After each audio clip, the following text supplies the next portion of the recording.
Indo American astronaut Sunita Williams పెద్ద ప్రమాదం నుంచే తప్పించుకున్నారని నాసా ప్రకటించింది.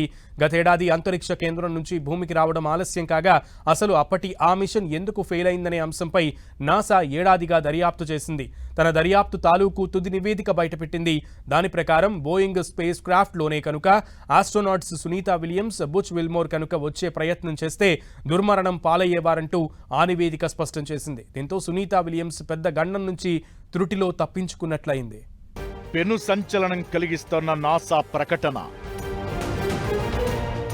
Sunitha Williams great escape from space accident. Just miss, లేకపోతే కల్పనా చావ్లాలానే కనుమరుగయ్యేవారని రిపోర్ట్. గతేడాదిలో అతిపెద్ద స్పేస్ మూమెంట్ ఏదైనా ఉందంటే అది ఇంటర్నేషనల్ స్పేస్ షిప్ నుంచి సునీత విలియమ్స్ అండ్ కోని భూమిపైకి తీసుకురావడమే. అలాంటి ఆపరేషన్ జరగడానికి కారణం 2 వారాల్లో స్పేస్ నుంచి తిరిగి రావాల్సిన విలియమ్స్ బ్యాచ్ స్పేస్ షిప్ సరిగా లేకపోవడమే. అయితే అసలు అదెలా జరిగిందన్న దానిపై నాసా గతేడాది కాలంగా దర్యాప్తు చేస్తూ వచ్చింది. ఈ క్రమంలోనే తాజాగా ఓ తుది నివేదిక బయటపెట్టింది. దాని ప్రకారం జరిగిన తప్పిదం అతి పెద్దదని సీరియస్ టైప్ ఏ మిషప్ గా వర్ణించింది. రేటింగ్ ఇస్తే ఇచ్చే అతిపెద్ద కారకం ఈ టైప్ ఏ మిషప్ ఇదే రకపు తప్పిదం. లేదంటే ప్రమాద హేతువు 2003లో మన సంతతి వ్యోమగామి కల్పనా చావ్లా మరణానికి కారణమైంది. 2003లో కొలంబియా స్పేస్ షటిల్ భూకక్షలోకి ప్రవేశిస్తుండగానే కాలిపోయిన విషాదం గుర్తుండే ఉంటుంది. అంటే అంత పెద్ద ప్రమాదం నుంచి సునీత విలియమ్స్ తప్పించుకుందని చెప్పాలి.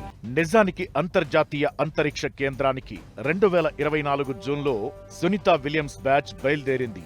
గట్టిగా అక్కడ 8 రోజులు ఉండి 2వ వారం కల్లా రిటర్న్ అవ్వాల్సి ఉంది. కానీ తిరిగి వచ్చేందుకు బయలుదేరగా మిషన్లో సాంకేతిక సమస్యలతో దాదాపు ఏడాది కాలం అక్కడే గడపాల్సి వచ్చింది.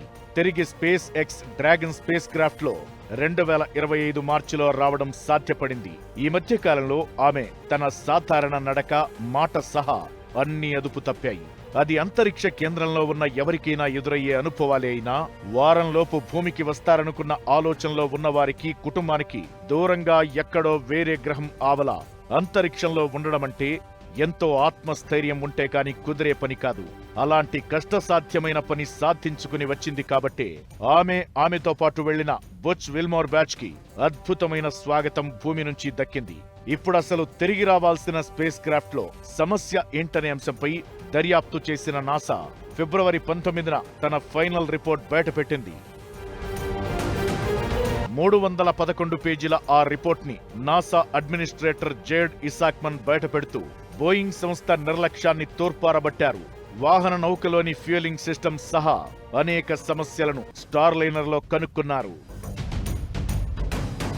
అసలు టైప్ ఏ మిషప్ అంటే డబ్బు రూపంలో $200 మిలియన్ మేర నష్టమైతే అసలు 2 ప్రాణాలను రిస్కులో పెట్టిన విషయాన్ని కూడా నాసా తీవ్రంగా ఆక్షేపించింది. గతంలో ఇలాంటి తప్పిదాలతోనే కొలంబియా స్పేస్ షటిల్ భూమిపైకి తిరిగి వస్తుండగా పేలిపోగా అందులో కల్పనా చావ్లా సహా 7 దుర్మరణం పాలయ్యారు.